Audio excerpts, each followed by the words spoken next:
Good morning. This is Kim Blaylock with SDG Bible Study. That's the Soli Deo Gloria Bible Study coming to you on this Monday morning, March the 30th, 2026. Hope everyone is doing well and ready for the beginning of the work week and reading of God's Word this morning as we continue reading from the reading plan as it happened. A one-year walk chronologically through the Bible, and also Daily Doctrine, a one-year guide to Systematic Theology. This morning we'll be in a new book. We're going to be in the book of Judges, chapters 1 and 2 this morning. So join me as we read God's Word together. Judges chapter 1. Now it happened after the death of Joshua that the sons of Israel asked of Yahweh, saying, Who shall go up first for us against the Canaanites to fight against them? And Yahweh said, Judah shall go up. Behold, I have given the land into his hand.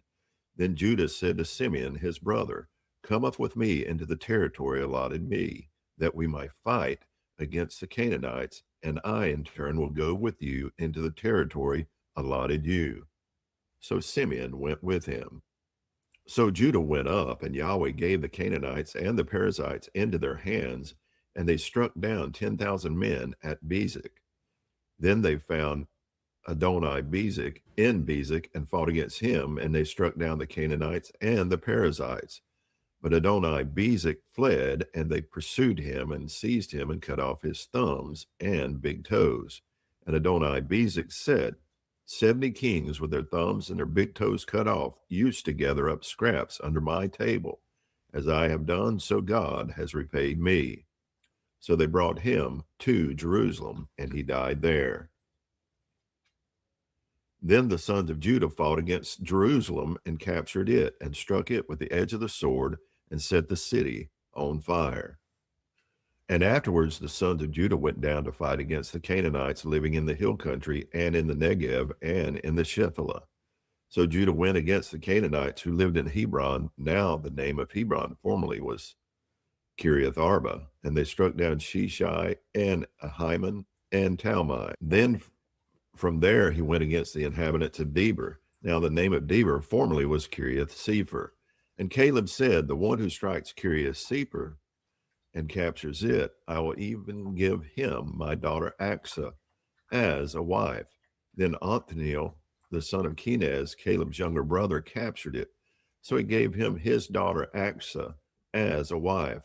Now it happened that when she came to him, she enticed him to ask her father for the field. Then she alighted from her donkey, and Caleb said to her, What do you want? And she said to him, Give me a blessing. Since you have given me the land of the Negev, so you shall give me also springs of water. So Caleb gave her the upper springs and the lower springs.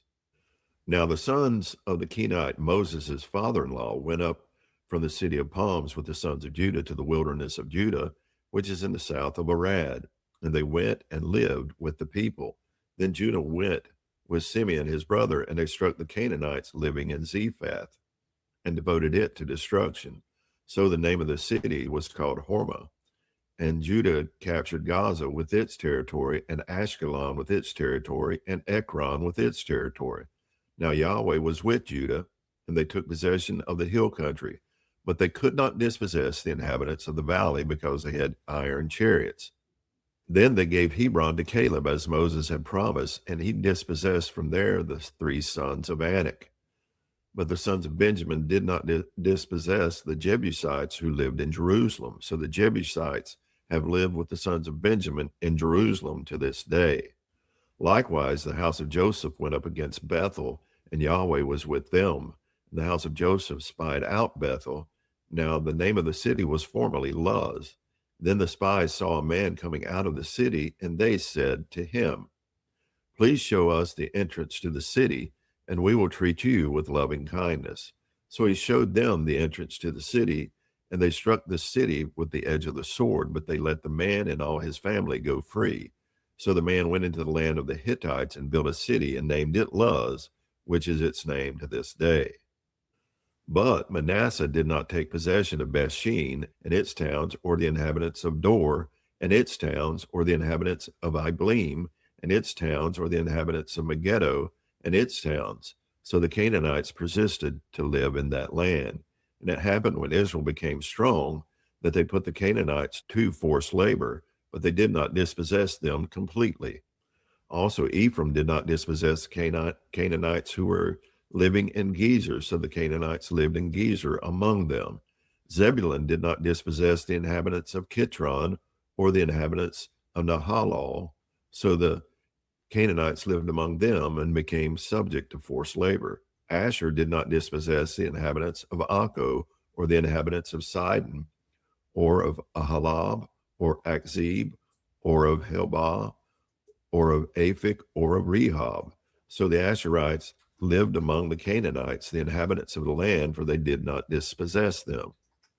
Naphtali did not dispossess the inhabitants of Beth Shemesh or the inhabitants of Beth Anath, but lived among the Canaanites, the inhabitants of the land.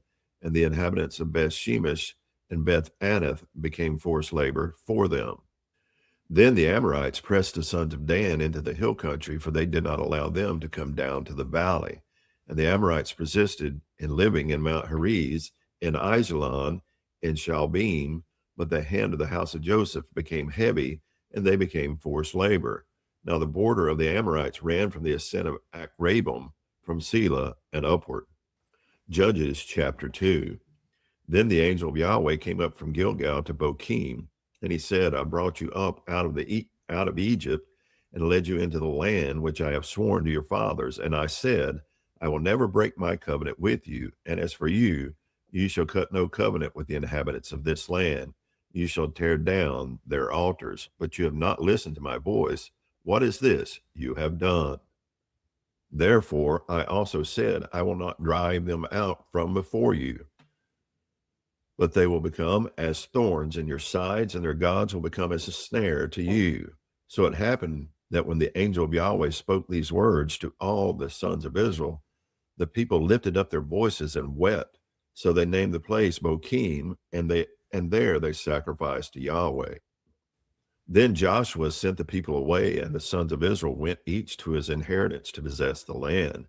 And the people served Yahweh all the days of Joshua and all the days of the elders who survived Joshua, who saw all the great work of Yahweh which he had done for Israel. Then Joshua, the son of Nun, the servant of Yahweh, died at the age of 110. And they buried him in the territory of his inheritance in Timnath-Heres, in the hill country of Ephraim, north of Mount Gaash. And all that generation also were gathered to their fathers. And there arose another generation after them who did not know Yahweh or even the work which he had done for Israel. Then the sons of Israel did what was evil in the eyes of Yahweh and served the Baals. And they forsook Yahweh, the God of their fathers, who had brought them out of the land of Egypt, and followed other gods from among the gods of the peoples who were around them, and bowed themselves down to them. Thus they provoked Yahweh to anger. So they forsook Yahweh and served Baal and the Ashtaroth. And the anger of Yahweh burned against Israel, and he gave them into the hand of plunderers who plundered them, and he sold them into the hands of their enemies around them, so that they could no longer stand before their enemies. Wherever they went, the hand of Yahweh was against them for evil, as Yahweh had spoken, and as Yahweh had sworn to them, so that they were severely distressed. Then Yahweh raised up judges who saved them from the hands of those who plundered them. Yet they did not listen to their judges either, for they played the harlot after other gods and bowed themselves down to them. They turned aside quickly from the way in which their fathers had walked in obeying the commandments of Yahweh. They did not do as their fathers. Now when Yahweh raised up judges for them, Yahweh was with the judge and saved them from the hand of their enemies all the days of the judge. For Yahweh was moved to pity by their groaning, because of those who oppressed and suppressed them.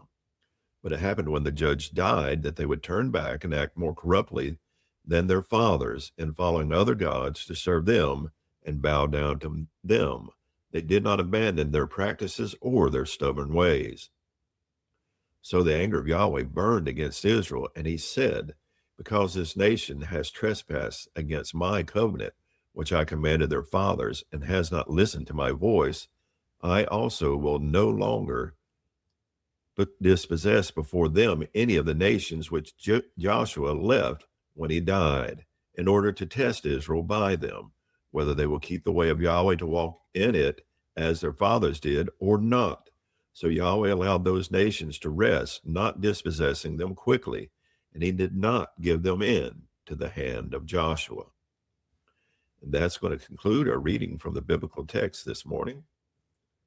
Now we'll move on to the reading from Daily Doctrine. Day 89, Temptation. James chapter 1, verses 14 and 15 is a key text when it comes to understanding the nature of sin and temptation. Each person is tempted when he is lured and enticed by his own desire. Then desire, when it has conceived, gives birth to sin, and sin, when it is fully grown, brings forth death. It is important to understand what James is not saying. When James speaks of desire giving birth to sin, he is talking about observable outward sin. He is not declaring that every temptation is free from sin. To understand what James is saying, we need to look carefully at the word temptation. The word James uses for tempts, parasi, and tempted, parasite, in verses 13 and 14, is the same word in noun form translated as trials, parasimos. In James chapter 1, verse 2, count it all joy, my brothers, when you meet trials of various kinds. Clearly, there are some temptations God gives us in the form of morally neutral trials, and some temptations God never gives us because they arise from within as morally illicit desires. The one who is experiencing temptation caused by his own desire, epithumaios, is already experiencing the reality of indwelling sin, though that indwelling sin in the Christian can be resisted so as not to give birth to observable sin. John Owen explains that temptations can be taken two ways: passively, as in James chapter 1, verse 2, and actively, as in James chapter 1, verses 13 and 14. Roughly speaking, passive temptation is that which entreats us from without, while active temptation is that which arises from within. Commenting on James chapter 1, verses 14 and 15, Owen argues, now when such a temptation comes from without, it is unto the soul an indifferent thing, nothing good nor evil, unless it be considered unto. But the very proposal from within, it being the soul's own act, is its sin. Later in the same passage, Owen describes a tempting proposal from within as this power of sin to beget figments and ideas of actual evil in the heart. In other words, when there is this kind of temptation, the kind that arises from within, it is no different from the lust of the heart and the indwelling sin itself.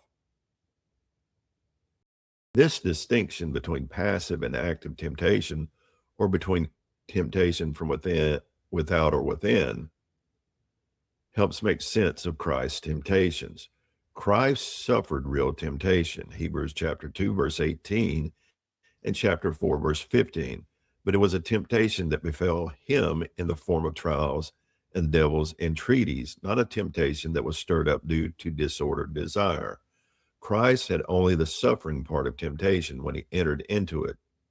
Owen observes, we have also the sinning part. For Owen, James chapter 1, verses 14 and 15 describes the process of, number one, the mind being drawn away; number two, the affections being entangled; number three, the will consenting to actual sin; number four, the conversation wherein sin is brought forth into view; and number five, the stubborn course that finishes sin and ends in death. Each step of the process is worse than the next. We should not think that the entanglement of the affections is equivalent to obstinately pursuing a life of sin. There's a moral space to be found between each step.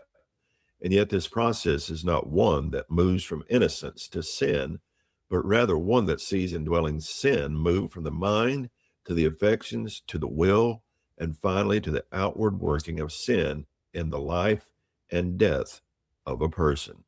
And that's going to conclude our reading from the biblical text and Daily Doctrine this morning.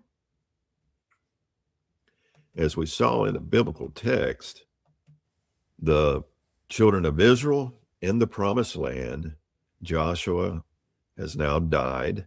The people are going in to take conquest of the land, to dispossess the people from the land. But we see in the text that they fail to do, and this causes them, when Joshua dies and the generation that was with him dies, the people turn from serving Yahweh to following after false gods, Baal and the Ashtaroth, and judgment comes upon the people. God then raises up judges for them when they stray and when they're under the hand of other peoples, and raises up judges to deliver them. But when that judge dies, they go back to serving other gods. Sad testimony of the heart of man, but we need to take heed of that.